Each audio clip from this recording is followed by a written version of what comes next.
Shalom, shalom la famille, shalom. Que mon Dieu vous bénisse abondamment au nom puissant et glorieux de notre Seigneur et Sauveur Jésus-Christ. Nous sommes lundi 26 mai 2025 et nous bénissons Dieu pour le souffle de vie. Nous sommes un peu enrhumés, mais nous sommes là pour vous fortifier, car la grâce de Dieu est là, l'amour de Dieu est là, et comme la Bible déclare, sa grâce nous suffit. Puisque sa grâce nous suffit, alors nous sommes là encore ce soir, ce matin, ce midi, peu importe l'heure où tu entends ma voix, je sais que Dieu est là, il te bénira à travers de cette prière et de cet enseignement. Alors, essaye de partager au maximum. Je voudrais déjà vous inviter à cette grande et méga veillée de prière qui aura lieu déjà ce vendredi, donc dans 4 jours. Prépare-toi à un moment formidable et puissant dans la présence de Dieu. Donc, cette veillée, c'est la nuit de changement, de transformation. C'est la nuit de la destinée. Nous serons à Novotel de Noisy-le-Grand. La montagne de la prière vous invite à cette grande veillée. Les affiches sont là, le spot est là. Alors nous vous encourageons vraiment à ne pas manquer à cette veillée de combat spirituel. Et nous avons dit que ce n'est pas une veillée ordinaire parce que ce sera un champ de bataille pour la liberté. Nous serons face à face avec le monde invisible, mais revêtus de la puissance du Saint-Esprit, le Seigneur écrasera nos ennemis et le diable sous nos pieds. Alors vendredi, à partir de 22h, ne manquez pas parce que ce sera un moment formidable, un moment de puissance, un moment de délivrance. Toi qui souffres, toi qui es malade, toi qui as des problèmes avec les enfants. Vous savez, la Bible dit que les enfants sont un héritage de l'Éternel. Et le fruit des entrailles est une récompense. Le diable n'aime pas la famille. Le diable n'aime pas les enfants. Alors, amenez les garçons, amenez les filles, amenez-les à cette veillée. Ce sera un moment puissant, un moment exceptionnel. Nous voulons expérimenter quelque chose de fort. Alors, nous avons ces rendez-vous avec Dieu ce vendredi 30 mai 2025, vendredi 30 mai 2025, à la montagne de la prière ministrise à Novotel de Noisy-le-Grand, dans l'amphithéâtre. Bien-aimé, une grande méga veillée de prière. En tout cas, viens avec nous. Viens prier parce que Dieu a quelque chose d'exceptionnel à faire avec toi. Prépare-toi, alléluia, prépare-toi à recevoir quelque chose. Cette nuit peut être la nuit de basculement. Je m'attends aussi à quelque chose. C'était une nuit qui a changé complètement la vie de Jacob. En une nuit, la vie de Jacob a été transformée de Jacob en Israël. C'était la nuit que l'humanité avait été sauvée parce que la croix avait été préparée dans la nuit de Gethsemane. Le Christ avait combattu la nuit. Il a combattu contre les forces de mal au point de vue spirituel et contre les forces de mal physique. Et le matin, tout ce qui était passé après, la maison de Caïphe, Hérode et la croix, la préparation, était la nuit de Gethsemane. Alors, viens, c'est la nuit de délivrance, la nuit de l'accomplissement, la nuit de la grandeur, la nuit d'impact, la nuit de miracle. Quelque chose va arriver. Alors, achetez vos billets, ne manquez pas, nous vous attendons très nombreux. Nous bénissons Dieu pour ceux qui ont prié avec nous pour la journée dédicacée à la prière pour Haïti. Hier, dimanche, c'était un moment formidable en faveur de Haïti. Que Dieu nous bénisse. Nous avons eu un intervenant, un juriste haïtien, qui nous a plongé dans l'histoire un peu d'Haïti, et nous aurons encore le privilège de le recevoir encore parmi nous. Nous croyons à la puissance de la prière d'ensemble que nous avons fait hier à la montagne de la prière ministrise pour en faveur de Haïti. J'ai déjà des bons retours où les gens sont bénis et sont confiants que les prières qui sont montées hier vers le ciel pour notre Dieu et Haïti sera sauvé. Alors le thème de cette prière, de ce petit enseignement, le jugement est toujours divin. Prière de combat. Le jugement est toujours divin. Dieu va juger les œuvres et les comportements de chacun de nous. Alors, il est important, des fois souvent, de dire, Seigneur, sois juge entre moi et mes adversaires. Ce n'est pas à moi de porter les coups fatals. Ce n'est pas à moi de me faire justice moi-même. Mais c'est à Dieu de le faire, mais par ma demande. Car lorsqu'il y a un débat où il y a un procès, parce qu'il y a une difficulté, lorsqu'il y a un méfait, c'est à nous d'aller nous présenter devant le tribunal, afin que le juge soit mis au courant de ce qui se passe. Alors, il est important de comprendre que beaucoup de chrétiens sont encore dans les doctrines endormantes qui poussent les chrétiens à être passifs, qui poussent les chrétiens à accepter la punition venant de l'ennemi. Vous savez, on peut nous faire du mal, on peut nous insulter, on peut nous humilier par un acte, par une parole, par une vidéo, comme on le fait aujourd'hui. Mais ce que nous devons savoir, la punition a toute autre nature. Vous savez que la punition, lorsque vous êtes maintenu dans une position qui ne vous plaît pas, dans une position qui vous fait souffrir, mais sauf que, malgré que vous pouvez décider de ne pas y accepter, mais vous restez dans cette position de douleur, de souffrance ou d'humiliation, parce que quelqu'un vous a imposé et vous en avez peur. Vous avez peur et que la réaction de la personne qui vous a puni peut être encore beaucoup plus grave. La punition n'a rien à voir avec un gifle. La punition n'a rien à voir peut-être même avec un injure. La punition, c'est lorsque vous savez que vous pouvez ne pas accepter. Vous savez, quand on était enfant, papa ou maman pouvait nous punir. Vous dire que, voilà, mettez-vous à genoux. Malheureusement, il y a des parents qui abusaient de ça. Regarde au soleil. Il y a beaucoup d'enfants aujourd'hui, voilà, qui souffrent aussi de problèmes des hommes aujourd'hui, qui souffrent aujourd'hui de problèmes des yeux. Parce que quelquefois, on vous met dans une position à genoux, les mains levées, et vous devez regarder le ciel. Et ça faisait très mal. C'est une position très inconfortable. Il se peut même que papa est déjà parti, ou maman même ne se rend même plus compte, mais vous restez dans la même position parce que vous avez peur, ou soit parce que tout simplement c'est une position de soumission. Il faut savoir que le diable, c'est un tortionneur. Et le diable, c'est un tricheur. Le diable, c'est un tricheur, comme j'ai écouté cette expression, la trichomanie. Donc le diable, c'est un tricheur. Il a plusieurs casquettes au fait.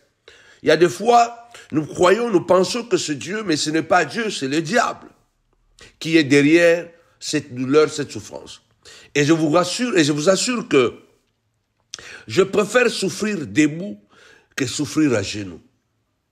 Je préfère souffrir en me battant que souffrir sans rien faire, en souffrir à cause de la peur. Il est important de savoir que Satan, c'est un tortionnaire. La Bible dit qu'il se déguise même en ange de lumière. Et souvent, il peut se passer pour Dieu. Il peut se passer comme si cette situation, elle vient de Dieu, nous devons l'accepter, et pourtant, la situation ne vient pas de Dieu. Elle se déguise en ange de lumière. Parce que Satan, il est un être ou un esprit de manipulation. Alors aujourd'hui, je voudrais que cette prière soit prise au sérieux encore comme toujours. Le jugement est divin, prière de combat. Il est important, nous allons lire la parole de Dieu seulement un verset que nous allons décortiquer.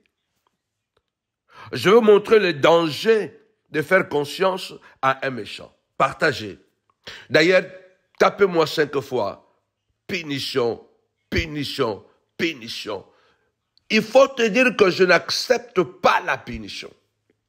Je peux peut-être même accepter que quelqu'un peut corriger mon fils parce que mon fils s'est mal comporté. Je peux accepter que quelqu'un peut corriger ma fille parce qu'elle s'est mal comportée. Mais je ne supporterai pas que quelqu'un puisse punir ma fille, punir mon fils. Même s'il a mal fait, c'est à moi de le punir. C'est à moi de le punir. Ce n'est pas à moi, ce n'est pas à mon voisin, ce n'est pas à une tierce personne de punir mon fils ou de punir ma fille. J'accepte que Dieu me punisse, mais je n'accepterai pas que le diable puisse me punir. Parce que punir quelqu'un, c'est le maintenir dans une posture d'esclavage, dans une posture de faiblesse, dans une posture, bien-aimé dans le Seigneur, méprisant. Punir quelqu'un, c'est lorsque vous êtes capable de lui maintenir dans une position de manquement. Je peux punir quelqu'un parce que j'ai le pouvoir de bloquer ses comptes bancaires. J'ai le pouvoir de bloquer ses avoirs. Je peux punir quelqu'un parce que j'ai le pouvoir de lui dire que tu peux sortir, mais par ma parole, tu ne sortiras pas. Ça, c'est quelque chose que nous ne devons pas accepter. C'est quelque chose que nous ne devons pas accepter au nom puissant et glorieux de Jésus-Christ, le Nazaréen. Nous allons lire ce verset biblique exceptionnel. Parce que la Bible est un livre des implicites et des explicites. Mais il y a des choses qui sont tellement claires dans la parole de Dieu que nous n'avons même pas besoin de pouvoir interpréter ou de pouvoir, bien aimé le Seigneur, aller beaucoup dans la profondeur parce que c'est déjà clair. Écoutez ce que la Bible déclare, Ésaïe chapitre 26, au verset 10. Si l'on fait grâce aux méchants, il n'apprendra pas la justice. Il se livre ou il se livrera au mal dans le pays de la droiture. Et il n'a point égard à la majesté de Dieu. Notez bien, ce verset est écrit dans la Bible. Ce verset, je ne l'invente pas parce que je suis un bibliste. Je suis un bibliste. Je suis vraiment quelqu'un qui aime scripter ou scripter la parole. J'aime lire, j'aime méditer, j'aime scripter la parole. Je vais comprendre dans les Écritures ce qui est implicite et ce qui est explicite. Il y a des choses qui sont implicites. J'aime aller en profondeur. Mais ce verset est tellement clair, est tellement limpide, que c'est un danger de faire grâce à un méchant. C'est un danger de faire conscience ou de toujours pardonner à quelqu'un qui a un mauvais cœur. Et ça, danger. Bible mutelo biango. Et ça, danger, kolimbi sakaka kamuto asala kamabe. Parce que muto asala kamabe, soko so continue kolimbi saye, à se rendre compte jamais que justice sans zambe ezalaka. En quelque sorte, si nous continuons à pardonner, si nous continuons à faire grâce à amadouer un méchant, nous lui faisons croire qu'il est dans le vrai. Nous lui faisons croire qu'il a le droit de faire ce qu'il fait. Et la Bible dit, il va continuer à se livrer, à faire le mal là où il y a le bien. Et il n'aura même pas la crainte de Dieu. Lève ta voix, déclare, Seigneur, apprends-moi à discerner Apprends-moi à comprendre comment je peux me comporter devant le méchant. Quelle attitude, Seigneur de gloire, quel comportement je dois avoir face à un Caïn. Je dois avoir face à quelqu'un de récalcitrant. Quelqu'un qui est déterminé à faire du mal. On ne fait pas grâce à tout moment à quelqu'un qui est méchant. Vous savez, une personne qui a un mauvais fond, quel que soit le bien que vous l'aurez fait, il finira par vous détruire. Une personne, bien-aimé le Seigneur, qui a un mauvais fond, une personne qui est égoïste, égocentrique, un manipulateur, quelqu'un, bien-aimé le Seigneur, qui est capable, bien-aimé, de faire certaines choses graves à votre égard, de mentir, de trahir. Si vous continuez à faire conscience, ou si vous continuez à faire grâce à cette personne, vous l'encouragez à continuer à faire du mal. Vous le permettez à ne même pas avoir la crainte de Dieu. Vous savez quoi? Je pose la question à l'auditoire. Vous qui m'écoutez, je ne suis pas un sophiste. Je ne suis pas un sophiste. Je ne suis pas là pour mentir. Non, je suis là pour dire la vérité. Quel est le symbole de la vengeance? Quel est le symbole de la vengeance dans la Bible? Et quel est le symbole de la vengeance dans les tribunaux? Quel est le symbole de la vengeance dans la mythologie grecque? Comme vous savez que la Bible a été écrite en hébreu, en grec et en latin, et ensuite ça s'est dispersé. Quel est le symbole de la vengeance ou de la justice dans la Bible? Je voudrais vous le dire que l'épée est le symbole de la vengeance. L'épée est le symbole de la vengeance et le symbole de la justice dans la parole de Dieu. Or, la Bible déclare quoi? La parole de Dieu est une épée, voire une épée à double tranchante. Donc, la Bible se réserve le droit d'être double. Ça veut dire que il est capable de faire un et de faire deux. Il a double face. Le symbole de la parole de Dieu dans la Bible, elle est appelée épée. Et voir épée à double tranchante. Cela veut dire que ça peut couper au nord, ça peut couper au sud. Pourquoi? Le fait que l'épée symbolise la justice, la vengeance, la répression, il faut comprendre que l'épée, comme c'est le symbole de la répression et de la justice, je voudrais rappeler que le rôle de l'institution judiciaire est également de sanctionner et non toujours de pardonner. Ça veut dire que pourquoi il y a l'épée à double tranchante? Pourquoi la Bible dit que la parole de Dieu est une épée à double tranchante? Parce qu'au fait, le rôle des institutions judiciaires, dans toutes les nations qui se respectent, ces nations sont dotées de constitutions. Et dans les constitutions, il y a des lois. Et dans tous les pays où il y a la justice, c'est parce qu'il y a des institutions établies. Ces institutions ont pour rôle, non pas toujours, bien aimé le Seigneur, de pardonner, de gracier, mais aussi de sanctionner.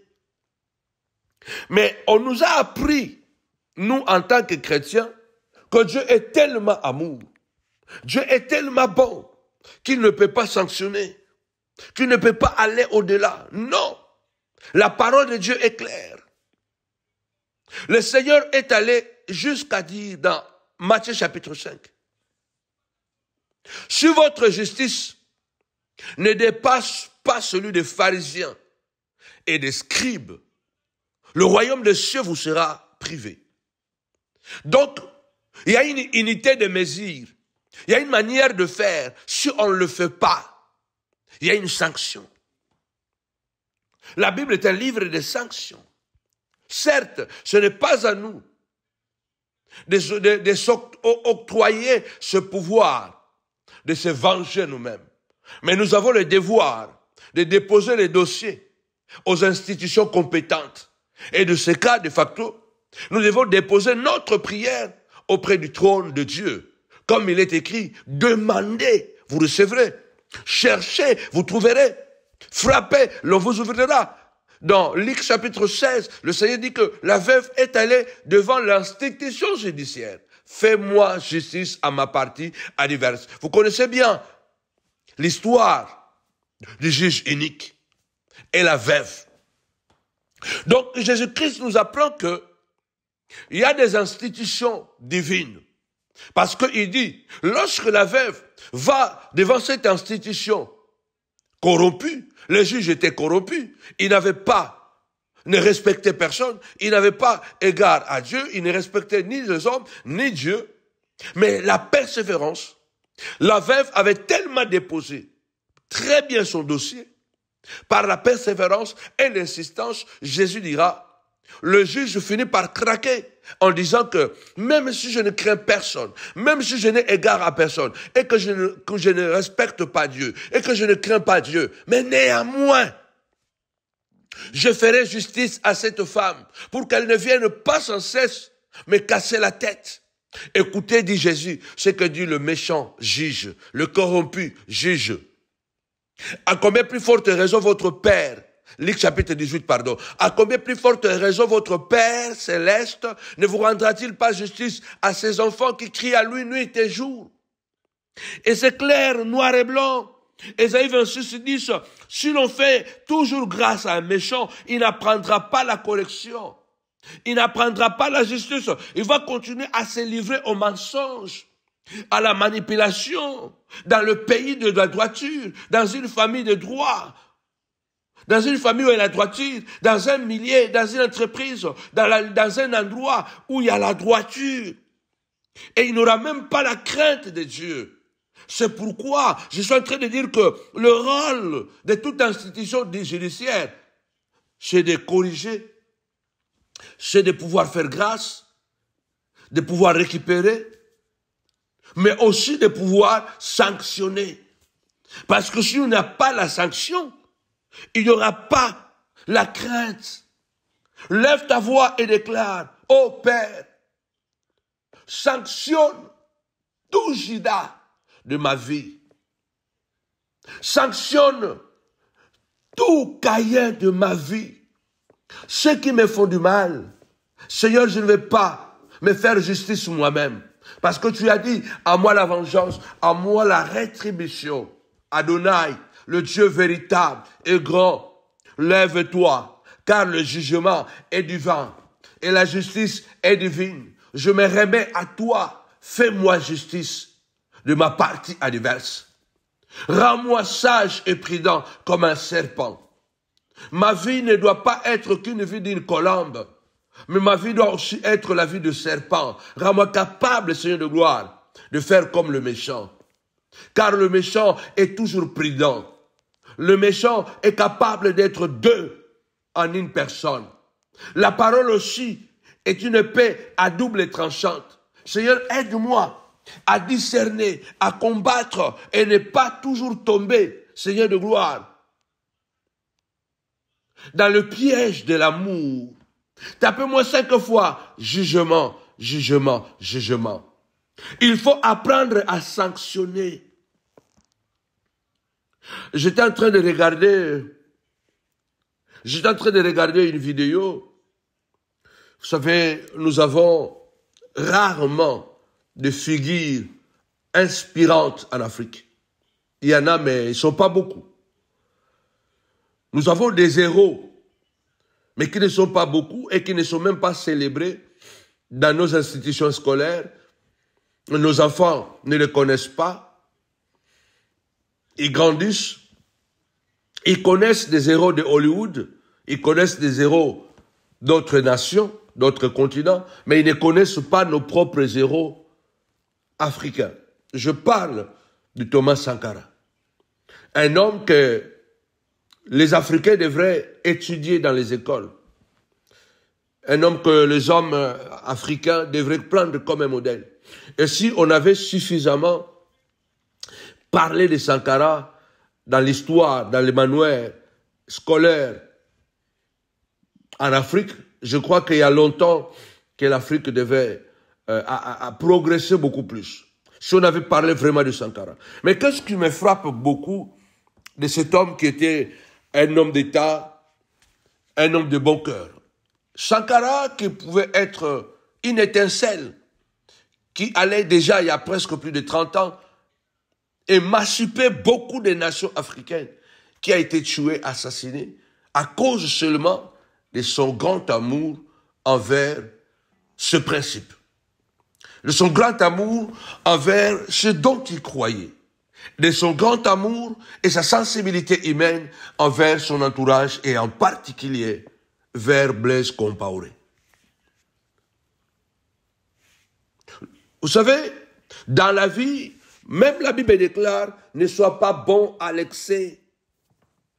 Tu vas mourir avant. Ne sois pas bon à l'excès. Dans cette vidéo, j'avais tellement de larmes aux yeux et j'étais tellement triste. Il y a l'un des camarades qui faisait partie de l'entourage de Sankara qui témoigne en disant que moi et les autres, nous avons dit à Sankara que nous devons arrêter Compaoré. Nous devons arrêter Compaoré parce qu'il veut prendre le pouvoir par la force. Nous devons arrêter ce monsieur. Et la réponse de Sankara, c'était quoi? Ce n'est pas aux amis de trahir les amitiés.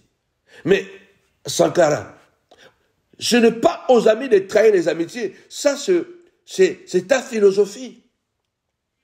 Donc pour Sankara, il ne voulait pas supporter de donner un ordre afin d'arrêter Compaoré. Donc pour Thomas, c'était comme s'il trahissait son ami, son allié, son frère d'armes, Blaise Compaoré. Donc pour Thomas Sankara, lui, il ne peut pas le faire. Mais ce que toi tu penses que tu ne peux pas faire à celui que toi tu considères que ton ami, ton propre frère biologique ou un frère que le Seigneur t'a donné, parce qu'un ami plus proche, il est beaucoup mieux qu'un frère éloigné. Toi, tu dis que je ne peux pas trahir, mais lui, il ne pensera pas des fois. Toi, tu dis que je ne peux pas faire ça. Mais lui, il ne pensera pas des fois quand il veut atteindre ses objectifs. Ce n'est pas Thomas Sankara qui allait trahir Blaise Compaoré, mais ce Blaise déjà qui avait trahi Compaoré, Sankara. Blaise avait déjà trahi Sankara parce qu'il avait déjà préparé son coup d'État. Et les gens étaient au courant de ça. Mais Thomas Sankara, était tellement lié à Compaoré, il lui faisait tellement confiance. Il disait que la nuit comme ça, quand il n'arrivait pas à dormir parce qu'il pensait beaucoup comment développer le pays, il réveillait Blaise Compaoré. Donc c'était quelqu'un de tellement proche, et lui, il ne croyait pas que Compaoré pouvait le tuer. Il y a des gens, bien aimés le Seigneur, que nous avons tellement fait confiance, malgré le mal que nous avons déjà vu venir. Nous avons vu le feu jaune, et voire même qu'on a vu le feu rouge. Mais qu'est-ce que nous avons fait? Malgré le feu rouge, malgré le feu jaune, on ne s'est pas arrêté, on n'a pas ralenti notre amitié, on n'a pas pris des précautions. Et le rouge est arrivé. Mais on s'est dit non, mais c'est mon ami d'enfance, c'est mon petit frère. Mais je ne sais pas que le petit frère, le grand frère, c'est un Caïn.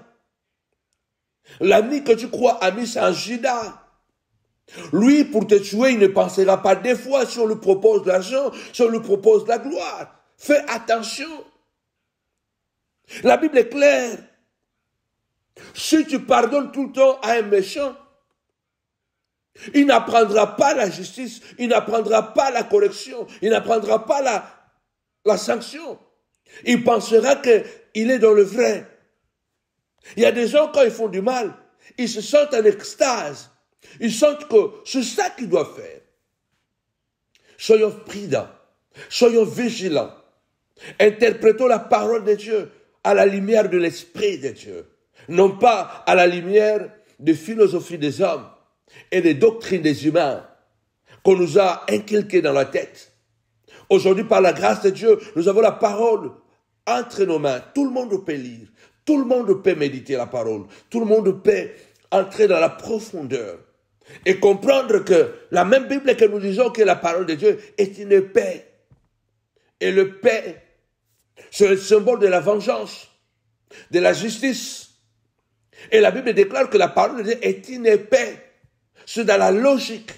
Et quand tu vois que quelqu'un, il n'est pas tellement bien avec toi, quand tu vois que quelqu'un, après beaucoup de temps, beaucoup d'années, et que tu comprends que cette personne n'est pas bon pour toi, il faut que tu prennes tes précautions. Tapez-moi 5 fois précaution, précaution, précaution. Thomas Sankara était au courant que Blaise prépare un coup d'État. Mais la conscience qu'il avait envers Blaise, il voyait comme si lui, il fait arrêter Blaise, celui qui aurait été traître, il aurait trahi leur amitié.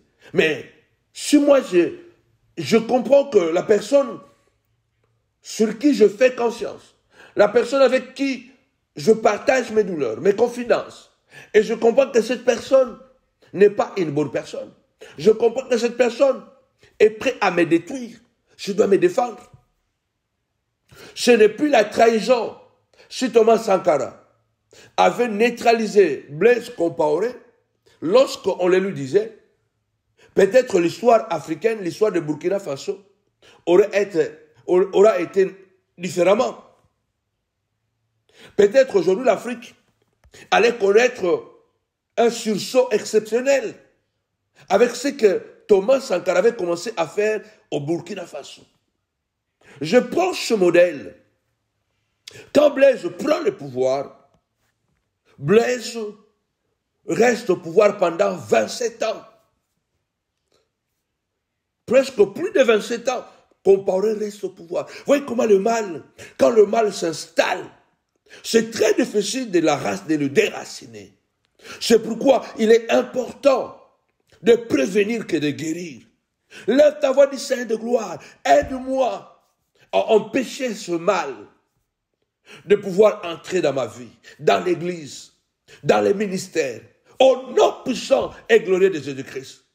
Je ne veux pas que le mal puisse entrer. Il faut l'empêcher avant que ce mal puisse s'implanter. Parce que une fois que le mal s'est implanté, il est très difficile de le déraciner. Ça reste longtemps. On paye beaucoup plus cher. Lève ta voix et déclare au nom puissant et glorieux de Jésus-Christ que ce mal soit déraciné, Père. My God. My God. Ne sois pas bon à l'excès. Il est écrit dans la Bible. Si tu n'es pas capable de chasser les ennemis auprès de toi, ils deviendront des épines et des aiguillons de main. Ils vont te piquer. Ils vont te piquer. Ils vont te faire du mal.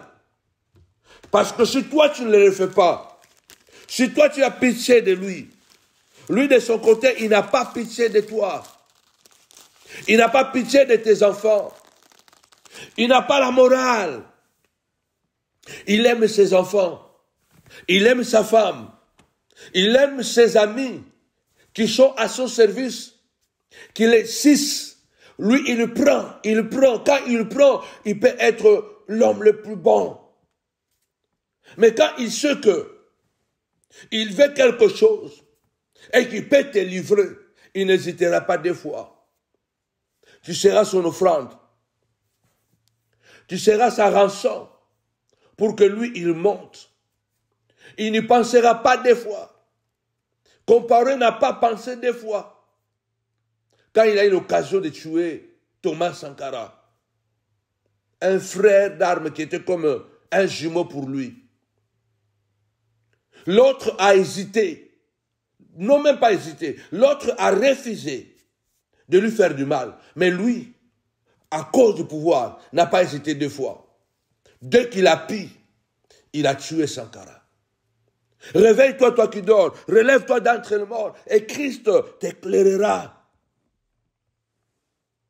Vous allez savoir que parfois, nous apprenons mieux avec la correction, avec la sanction de Dieu qu'avec ses dons et ses grâces.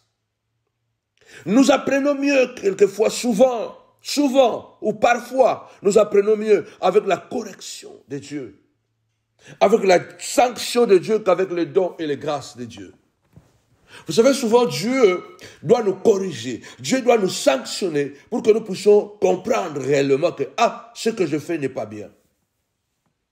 Si vous laissez un enfant dans une mauvaise posture ou dans un mauvais comportement, et que l'enfant commence à manquer du respect à ses frères ou à ses sœurs, ou commence à manquer du respect à son père ou à sa mère, et vous laissez l'enfant comme ça, vous détruisez cet enfant parce que cet enfant va croire qu'il est dans la vérité. Donc ce qu'il fait est bon. Ce qu'il fait n'est pas grave. Si vous ne sanctionnez pas l'enfant qui a un sale caractère, si vous ne sanctionnez pas un enfant qui se comporte mal, vous ne l'aidez pas, vous le détruisez. Parce que cet enfant, demain, il va croire qu'insulter est normal. Manquer de respect à un père est normal. Manquer de respect à sa mère est normal. Manquer de respect à ses soeurs ou à ses frères est normal, est logique. Si vous ne le faites pas, vous détruisez la vie de cet homme, de cet enfant, pardon. Si vous ne corrigez pas vos amis, si vous n'êtes pas capable de les sanctionner en disant que non, ce que tu fais n'est pas bon, je prends mes distances ou je prends cette position, vous le poussez à croire que ce qu'ils font est bon. Et vous ne les aidez même pas à avoir la crainte de Dieu.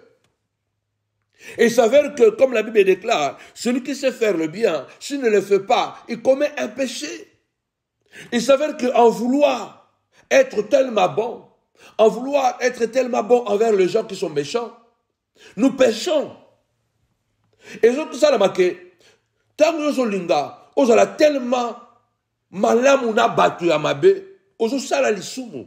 Parce que Bible obite, eza lisumu, oyo mutu abi ko sala bolamu, pe ozo sala ngote, a sala lisumu. Soki yo lelo, o corriger banana yote, banana ba koli, ba komi ba impoli, ba komi ba beyibi lobi.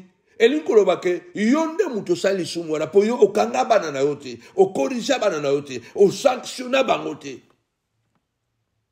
Soki lobi, mutu yo sala confiance, a détruit vie na yo. Et que yo yeba ki déjà kasala kamabe. Et ça sous faute en zambete, et ça faute na yo. Ce n'est plus le problème de Dieu, c'est ton problème. Dieu est un juge, il est avocat, il est père, il est roi, il est créateur. Dieu a plusieurs casquettes. Dieu n'est pas seulement un père, Dieu il est aussi créateur. Dieu n'est pas seulement créateur, Dieu il est aussi avocat qui nous défend lorsque nous sommes injustement accusés, lorsque nous sommes pris dans le filet de la diversité. Le Dieu que nous prions, il devient notre avocat, il vient intervenir pour nous acquitter. Mais n'oublions pas qu'il est aussi le juge. Et le rôle d'un juge, ce n'est pas toujours de faire grâce. Le juge a le pouvoir, quel que soit le crime de quelqu'un, il peut aussi dire que non, cette personne, nous allons le libérer. Nous allons le libérer parce que nous croyons en lui. Il se peut que c'est un accident. C'est un accident qu'il a eu, alors on lui donne sa seconde chance. On ne dit pas deuxième chance, on dit seconde chance. Cela veut dire qu'il n'y aura pas une autre chance. Je l'ai compris après en discutant avec un ami à moi français. Au fait, il y a une différence entre deuxième et second. C'est pourquoi on parle de Seconde Guerre mondiale. On parle de Seconde Guerre mondiale. Pourquoi? Parce que quand il y a deuxième, il peut y avoir troisième. Mais quand il y a second, il ne peut pas y avoir plus encore. Il ne peut plus avoir une autre possibilité ou un autre chiffre. Le second, c'est la fin. Donc quand on dit second, ça veut dire qu'après second, il n'y a plus rien. On dit qu'on lui donne une seconde chance. Ça veut dire qu'il a commis une erreur, il a commis une faute, il a prouvé que c'était une erreur, c'était accidentel ce qu'il a commis, et puis on lui dit que voilà, on lui donne une seconde chance. Ça veut dire qu'après qu'il y aura encore quelque chose qu'il aura fait, il n'y aura plus de pardon, donc c'est fini. Parce que quand on dit second, après ce n'est plus possible. C'est ce qu'on appelle les récidivistes. Lorsque vous arrivez devant un tribunal et qu'on regarde votre palmarès, on regarde votre casier judiciaire, qu'est-ce qu'on regarde, on contrôle? Qu'est-ce qu'il a déjà fait jusqu'aujourd'hui? Ah, il n'a jamais été arrêté. Il n'a jamais fait ça. Il n'a jamais fait ça. C'est un bon citoyen, c'est un bon père, c'est un bon travailleur, c'est un bon entrepreneur. Il n'a jamais fait ça. Ah, tout ça, il a aidé ici, il a aidé là-bas, il a sauvé ici. Bon, par rapport à la gravité de la situation, malgré que la situation est grave, mais il a notre compassion. On lui donne une seconde chance. Il n'ira pas en prison. On va l'acquitter, mais il est sous contrôle. Il est sous contrôle. On appelle ça sursis. Ça veut dire qu'on peut dire que pendant 2 ans, pendant 5 ans, vous êtes en sursis. Quand vous êtes en sursis, ça veut dire que vous êtes sous contrôle. Vous n'avez plus le droit de commettre les mêmes erreurs ou les mêmes méfaits que vous avez commis. Si vous le commettez, il n'y a même plus un jugement, c'est directement en prison. Mais qu'est-ce que les chrétiens font? On veut cautionner le mal. On veut tout le temps se dire que non, en tant que chrétien, il faut toujours pardonner. Mais oui, le pardon, c'est le cœur même de l'évangile. Le pardon, c'est le socle de la nouvelle alliance. Mais ce pardon a un prix. Ce pardon a un prix. Même Dieu le dit dans Hébreu. Si la parole annoncée par les anges a eu son effet envers ceux qui l'ont négligé, ont été sanctionnés, quel sera le châtiment pour ceux qui auront négligé le don de Dieu, le sang précieux de l'agneau, du Fils de Dieu? Donc la Bible dit que si nous sommes pardonnés et que nous commençons à prendre à la légère ce sacrifice que Christ a fait, la sanction sera encore beaucoup plus sévère que dans le passé. C'est pourquoi il est écrit, celui qui pêche volontairement, ce péché n'a plus de pardon. La Bible dit clairement, il y a un danger de toujours pardonner à quelqu'un qui se comporte mal. Il y a un danger de donner crédit à quelqu'un que nous savons que c'est un menteur, c'est un manipulateur, c'est un hypocrite, c'est un violent, un adultère, quelqu'un qui est prêt à tout pour son ego, pour sa gloire. Il est impératif pour nous de lire Ésaïe 26, 10. Si l'on fait grâce au méchant, il n'apprendra pas la justice. Il continuera à se livrer au mal dans la famille, dans l'église, dans l'entreprise. Et il n'aura pas la crainte de Dieu. Ceux qui vont continuer à s'épeler dans moutoise au salamabé. Vous continuez, continue kaya kendaka liboso. Vous cautionner ma benaye. Pour avoir la capacité à kolamba batu. Avoir la capacité à kolela. Vous tindaye à continuer à salamabé na famille, na église, na société. Et puis, na kati na mukili oyo. Et en plus, c'est aggrave. À kobanga jamais nzambe. Pour yé pour naye. Oya sala keza malamu akobanga na nzambe te. Pourquoi to banga nzambe? To banga nzambe parce que to beke nzambe azabolingo mais nzambe pe abetaka. Pourquoi nous avons la crainte de Dieu? Parce que nous savons que Dieu est amour. Dieu est compatissant. Dieu est miséricordieux, mais nous savons aussi que Dieu punit. Dans l'ancienne alliance, Nadab et Abihu, les 2 enfants, du souverain sacrificateur Aaron, qui ont amené le feu étranger devant l'autel de Dieu. Le même feu qui était descendu pour consumer les offrandes le matin, et tout le monde était en joie. Le même feu était descendu pour le consumer le soir. Vous allez dire, mais ça c'était dans l'Ancien Testament. Nous sommes dans la Nouvelle Alliance. Nous sommes dans le livre des Actes, je crois, chapitre 5. Anania et Saphira, ils amènent un tout petit mensonge. Ce n'est pas grave ce que Anania et Saphira ont fait. Ce n'est pas grave ce que Anania et Saphira ont fait. Pour moi, ce n'était pas tellement grave. Les terrains les appartenaient. Ils sont tombés dans un piège. Bon, comme les autres vendaient les terrains et donnaient tout l'argent aux pieds des apôtres. Et aussi se sont dit, bon, nous, si on va vendre notre terrain, on va donner l'argent aux apôtres. Mais le deal était que si tu vends le terrain 10 000, tu donnes tous les 10 000 à l'église. Le deal était que si tu vends le terrain 100 000, tu donnes tous les 100 000 à l'église. Ou soit, tu viens, tu dis que je l'ai vendu 100 000, mais je donne à l'église 5 000 et je garde 95 000. Ou je donne à l'église 50 000, je garde 50 000. Ça veut dire que tu devais dire la vérité. Mais ils ont vendu le terrain et ils sont venus, ils ont déposé l'argent et ils ont dit que voilà, c'est tout ce que nous avons vendu que nous déposons ici. Ça, c'est la somme totale, la totalité de la somme que nous déposons à vos pieds. Et le Saint-Esprit, ce n'est même pas Pierre, le Saint-Esprit qui est l'Esprit de Dieu, l'Esprit là qui était dans le désert, dans les tabernacles, le même Esprit là qui avait tué Nadab et Abihu, est venu entrer encore dans Pierre. Il a dit, non, il mente. Et Pierre a dit à Anania, il dit, mais Anania, est-ce que c'est à ce prix que tu as vendu le terrain? Anania pouvait se dire que non, bon, c'est à ce prix, ou non, je l'ai vendu 10 000, mais j'ai amené 5 000. Anania dit quoi? Bon, non, c'est à ce prix que j'ai vendu le terrain. C'est un petit mensonge, ce n'est pas grave. Hein? Ce n'est pas toi et moi, ce n'est pas grave, nous sommes dans ce temps.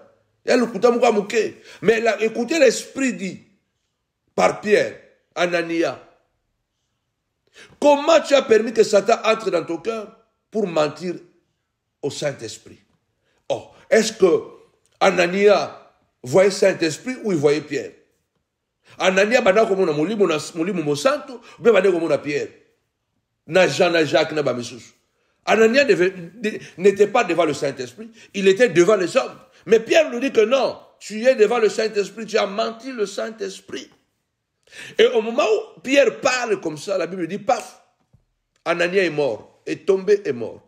Ce n'est pas que Pierre a pris l'épée, Pierre a pris un couteau, Pierre a pris un pistolet, non, Anania est mort. Comment? Donc l'esprit là qui avait tué Nadab et Abihu, dans le désert, dans le tabernacle, c'est le même esprit qui a tué Anania dans la Nouvelle Alliance. Parce que là, nous parlons que Jésus est déjà mort, ressuscité. Le Saint-Esprit est déjà venu dans la chambre haute. La Nouvelle Alliance vient de débiter officiellement avec les apôtres. Elle est là, la Nouvelle Alliance. Mais la justice de Dieu n'est pas absente. La sanction de Dieu n'est pas absente. Prions vraiment, demandons vraiment à Dieu de nous donner cette capacité de pouvoir nous positionner comme Dieu. Saphira est venue sa femme quelques heures plus tard. Pierre nous pose encore la question, il est sous l'onction du Saint-Esprit. Il pouvait dire, Saphira, attention, dis la vérité parce que ton mari vient de mourir. Il lui dit encore, est-ce que c'est à ce prix-là que vous avez vendu le terrain? Saphira, la femme d'Anania, dit oui, c'est à ce prix-là que nous avons vendu le terrain. Pierre dit, ah, donc toi et ton mari, vous vous êtes mis d'accord pour nous humilier, pour humilier le Saint-Esprit, pardon. Voilà ceux qui ont emporté ton mari, viendront t'emporter. Et quand il a fini de dire comme ça, Anania, paf, est morte. Donc vous comprenez que notre Dieu est un Dieu de justice, de sanctions, de correction. Il est Dieu parce qu'il est capable de sanctionner. Ne continuez pas à cautionner le mal, en vous disant que non, de toutes les façons, c'est Dieu qui sait. Mais c'est Dieu qui sait, mais moi, je ne veux plus que cette personne m'approche parce qu'il finira par me tuer. Si Compaoré n'avait pas tué Thomas Sankara, est-ce que, plus de 30 ans après, nous pouvons imaginer ce que Blaise pouvait faire de Burkina Faso et les faits de Burkina Faso qui se seraient répandus dans l'Afrique tout entière? Il y a des pays qui auraient déjà plongé dans les révolutions il y a longtemps, il y a plus de 30 ans passés. Mais son bon cœur a retardé la révolution africaine. Parce qu'un peuple doit toujours avoir un leader. Un peuple doit toujours avoir une image. Un peuple doit toujours avoir une référence.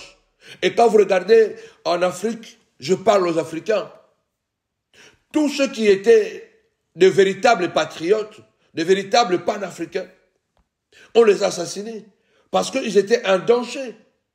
Tous ceux qui pouvaient nous inspirer, les Kwame Nkrumah, les Patrice Lumumba, voilà, les Thomas Sankara, et tout ça, qui pouvaient nous inspirer à changer notre mentalité, à vouloir nous émanciper totalement de ce système installé par les impérialistes, on les a toujours assassinés. Donc, Sankara ne pouvait pas imaginer que sa vie ne dépendait pas de lui. Sa vie dépendait, donc sa vie était si importante aussi pour des milliers d'Africains. Et que lui, il devait continuer à vivre. Il devait continuer la mission d'abord. Mais il avait tellement conscience de ne jamais trahir un ami. Et cet ami que lui n'a pas voulu trahir, cet ami l'a trahi. Et comment? En le tuant. Si quelqu'un est à côté de toi et que lui, il est capable de te trahir, et que toi, tu réagis, toi, tu n'es pas un traître. Toi, tu es un homme prudent. Toi, tu es un homme sensé. Tu es un homme prudent. Tapez-moi 5 fois. Prudence, prudence, prudence. Tu es un homme prudent. Malheureusement, nous sommes faits de la chair, du sang. Nous avons des émotions, nous avons des sentiments.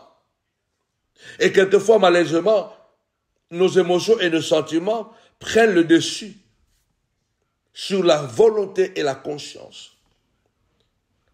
Quelquefois, nous prenons des décisions, non pas par la volonté, non pas parce que nous avons réfléchi. Nous prenons des décisions par sentiment, parce que nous aimons la personne, parce que nous ne voulons pas être décrit comme quelqu'un qui a trahi. Mais tu n'as pas trahi. Tu t'es seulement défendu. Tu t'es seulement protégé. Si tu ne cries pas, les gens n'entendront pas. Et ces personnes vont encore même faire beaucoup plus salir ta mémoire. Les gens méchants, même quand tu meurs, ils vont maintenir à salir ta mémoire. J'ai regardé l'histoire de Patrice Lumumba, que je regarde, ça fait des années que je connais assez cette histoire. Vous ne pouvez pas imaginer le cynisme qui existe dans le monde quand les gens sont méchants. Les gens sont tellement cyniques, flegmatiques, comme j'aime le dire, sans émotion, sans état d'âme. Les gens, bien aimés, quand ils sont méchants, ils ont un comportement que vous ne pouvez pas saisir. Ils sont capables d'être deux à la fois. Il peut être bon à l'extrême et être méchant à l'extrême. L'histoire veut que, pendant que Mobutu proclame Patrice Lumumba héros national, qu'il est mort, mais Patrice Lumumba n'est pas encore mort. Il l'a vendu. Lumumba n'est pas encore mort, mais on le proclame déjà héros national, voilà, il est mort, et pourtant il n'est pas encore mort. Il y a un cynisme, parce que lui voulait le pouvoir. Lumumba voulait la liberté du peuple africain. Mobutu voulait le pouvoir, c'est ça. Donc, soyons pragmatiques. même quand on est spirituel, même quand on a un bon cœur et que nous aimons beaucoup les personnes qui sont autour de nous, mais si la personne c'est un Caïn, prends tes distances. Si la personne c'est un Judas, prends tes distances. Si la personne c'est un serpent, prends tes distances. C'est la Bible qui le dit. Si vous n'êtes pas capable de chasser vos ennemis autour de vous, ils deviendront des épines et des aiguillons. Ils vont vous détruire, ils vont vous blesser. Ils vont finir par vous tuer. Dieu a tout fait pour convaincre Caïn de ne pas commettre ce crime. Mais Caïn a fini par commettre son crime. Il est important, même en tant que chrétien, d'être très éveillé. Je répète bien, il y a un danger quand vous continuez à rire avec un méchant. Il y a un danger quand vous continuez à cautionner le mal. Il y a un danger quand vous continuez, bien-aimé, à faire grâce à quelqu'un qui n'est pas bon, qui a un cœur méchant. Je l'ai vécu dans ma peau, je l'ai vécu dans ma peau. Vous pouvez les protéger comme vous voulez. Ils se sentiront même comme si ils sont en mission, au fait. Que vous êtes au service. Donc vous êtes là pour le servir. Vous protégez leurs infidélités. Vous protégez leurs adultères. Vous protégez leurs mensonges. Vous protégez. Vous les protégez, vous les aimez de tout cœur. Vous souhaitez leur élévation. Mais vous savez qu'ils vous critiquent. Ils parlent mal de vous derrière le dos. Ils mentent sur vous. Mais vous continuez de le faire. Lorsque vous allez vous réveiller, ça peut être très tard ou trop tard, qu'ils ont pris une très longueur d'avance et que ça prendra du temps pour le déraciner. Mobutu, après avoir participé à la mort de Lumumba, parce qu'il le savait, il est resté 30 ans au pouvoir. Et quel pouvoir absolu. Compaoré, après avoir tué Sankara, Thomas Sankara, il est resté au pouvoir 27 ans ou plus. Et quel pouvoir totalitaire. Il gouvernait tout, il maîtrisait tout. C'est comme ça que lorsque nous laissons le mal s'installer et nous le permettons, en fait, comme la Bible déclare, quand vous faites grâce, vous pardonnez à un méchant, il n'apprendra jamais qu'il y a la justice de Dieu. Il pensera que le mal qu'il fait, c'est bien, parce que ça lui fait du bien, ça lui fait gagner des amitiés, ça lui fait gagner des points. Il y a des gens qui sont très branchés avec des gens, mais parce qu'ils sont des manipulateurs. Ils détruisent les autres. Ils soignent leur image. Ils utilisent les gens comme des pions pour détruire les opposants qui étaient des anciens frères, des anciens amis.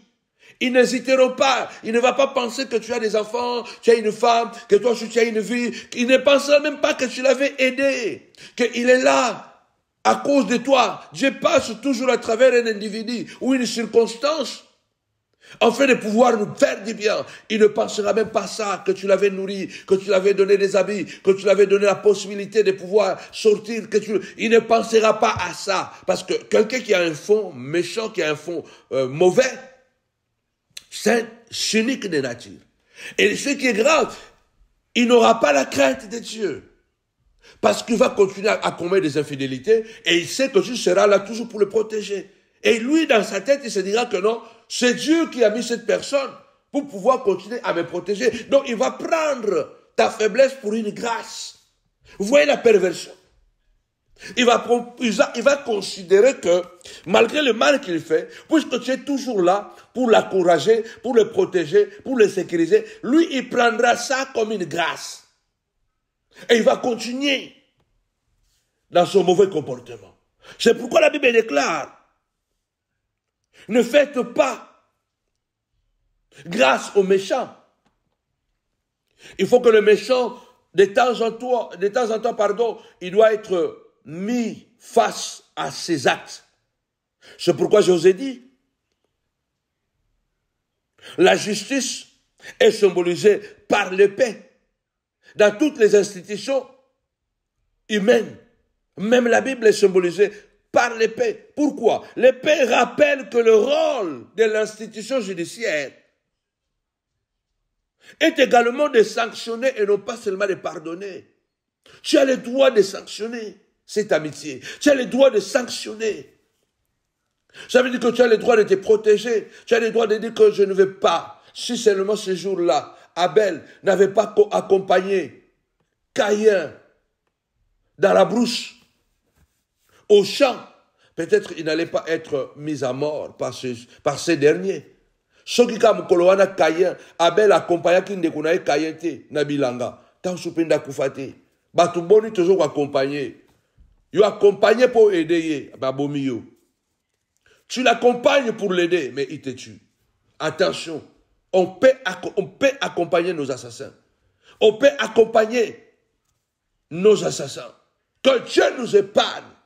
Lève ta voix du Seigneur de gloire. Aide-moi de ne pas accompagner mon assassin. De ne pas accompagner celui qui va me détruire. De ne pas accompagner celui qui va détruire ma destinée. De ne pas accompagner celui qui va détruire mes enfants. De ne pas accompagner celui qui va détruire mon ministère. Oh my God, lève ta voix, déclare cela. Dis Seigneur de gloire. Abel a accompagné Caïn. Il a accompagné son assassin. Combien de fois par amour tu as accompagné des gens qui demain se sont transformés à des bourreaux, se sont transformés à des sorciers de ta vie. Ils ont détruit ta destinée. Ils ont détruit tes enfants. Ils t'ont ralenti dans ton parcours pour aller vers la sommité. Lève ta voix du Seigneur de gloire. Sois l'épée dans les amitiés, dans mes amitiés. Sois épais dans mes relations. Sois épais, Seigneur de gloire. Je pardonne, mais je sanctionne aussi. Que Dieu épargne nos enfants de ne pas accompagner leurs assassins. Que Dieu épargne nos vies de ne pas accompagner ceux-là qui vont détruire demain nos mariages, ceux-là qui vont détruire demain nos bénédictions. Aujourd'hui, beaucoup pleurent. Aujourd'hui, beaucoup sont morts. Aujourd'hui, beaucoup sont en retard. La Bible est un miroir, mais aussi un rétroviseur. Tapez-moi 5 fois miroir, rétroviseur. Miroir, rétroviseur. La Bible est un miroir, mais c'est aussi un rétroviseur. Un miroir pour que nous puissions voir nous-mêmes. Qui sommes-nous? Quel est notre comportement? Comment nous faisons? Mais rétroviseur pour voir aussi ce que les autres font. Rétroviseur pour voir aussi ce que les autres font. Parce que si je continue seulement à regarder le miroir et que je ne regarde pas les rétroviseurs, attention, je peux faire confiance à un Caïn. Je peux faire confiance à un serpent. Je regarde le miroir, mais je regarde aussi les rétroviseurs. Il est important de regarder aussi ce que les autres font. Et la Bible là nous montre que ça peut parler à nous, ça peut aussi nous montrer comme rétroviseur. La vie de Caïn et Abel, c'est un rétroviseur pour nous. Que, attention, tu peux faire confiance, cautionner quelqu'un qui n'est pas bon et finira par te tuer. Tu peux cautionner quelqu'un qui ne t'aime pas et finit par te détruire. Miroir et rétroviseur. Je prie au nom puissant et glorieux de Jésus-Christ qu'une grâce particulière te localise. Alors, n'oubliez pas, nous avons grande veillée de prière. Le message est percutant. Viens prier avec nous ce vendredi 30 mai 2025 à la montagne de la prière ministrise à l'amphithéâtre de Novotel Noisy-le-Grand. À 22h, les portes sont ouvertes. Nous allons commencer, à 21h, les portes sont ouvertes. À 22h, nous débutons notre veillée. Ce sera un moment de prière, un moment d'intensité inouïe. Il y a des enfants qui sont menacés parce que nous avons accompagné Caïn. Parce que nous sommes fait accompagner par un Judas. Nous avons traîné un Judas avec nous. Nous avons laissé un serpent dans notre jardin. Voilà, aujourd'hui nous sommes nus. Aujourd'hui nous sommes loin de notre terre de bénédiction, de notre environnement prophétique. Lève ta voix et déclare, Seigneur, aide-moi. Aide-moi à ne pas accompagner le meurtrier, l'assassin de ma destinée. Aide-moi à ne pas me faire accompagner de celui qui va me livrer à Pilate, de celui qui va me livrer au monde. Aide-moi, Seigneur de gloire, de ne pas entretenir un serpent dans mon jardin. Il y a 3 choses. Abel a accompagné son frère Caïn au champ, parce que c'est lui qui a dit, viens avec moi. Abel a accompagné Caïn, or il l'a accompagné par amour, mais il a accompagné son assassin. Jésus a laissé Judas avec lui. Donc, il s'est fait accompagner. C'est Jésus qui était le leader, c'est Jésus qui avait la vision, mais il s'est laissé faire accompagner par le Judas. Et c'est Judas qui l'a vendu. Écoutez ce que je dis.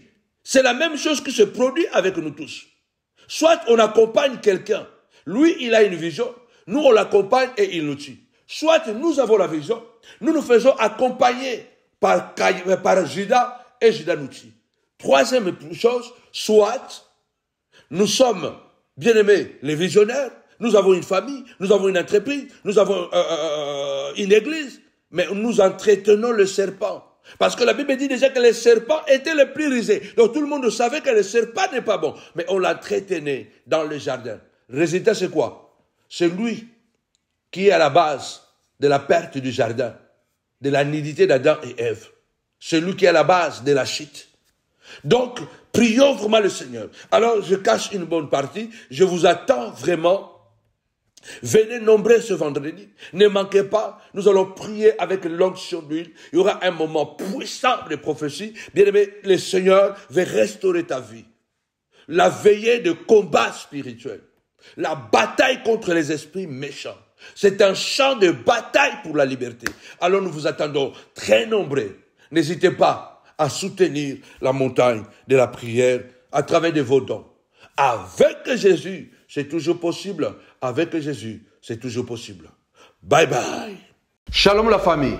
Je suis là pour vous inviter à une grande veillée de prière qu'organise la montagne de la prière ministrie. C'est vendredi 30 mars 2025 à partir de 21h. Une veillée de combat spirituel. La délivrance des esprits sataniques. Bien-aimé dans le Seigneur, prépare-toi pendant cette veillée à un face-à-face contre le monde invisible. Ce n'est pas une veillée ordinaire. C'est un véritable champ de bataille contre les esprits méchants pour ta liberté. Un véritable champ de bataille pour la restauration de ta destinée, pour le relèvement de ta famille. Et nous allons proclamer la victoire dans le sang de Jésus. Des vies seront restaurées, des chaînes seront brisées.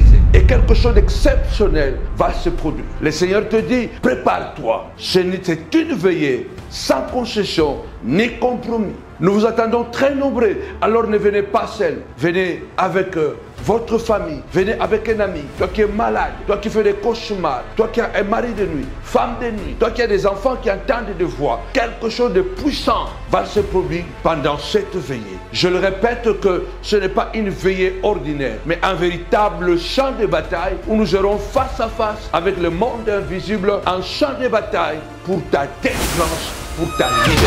Que mon Dieu vous bénisse abondamment. Nous aurons comme invité le révérend Odon Elwanga. Que mon Dieu vous assiste et qu'il vous bénisse toujours avec mon épouse, Maman Philomena Banzou et toute l'assemblée, la communauté, la montagne de la prière ministreuse. Que mon Dieu vous bénisse abondamment. Vous êtes mon invité. Nous vous attendons. Bye.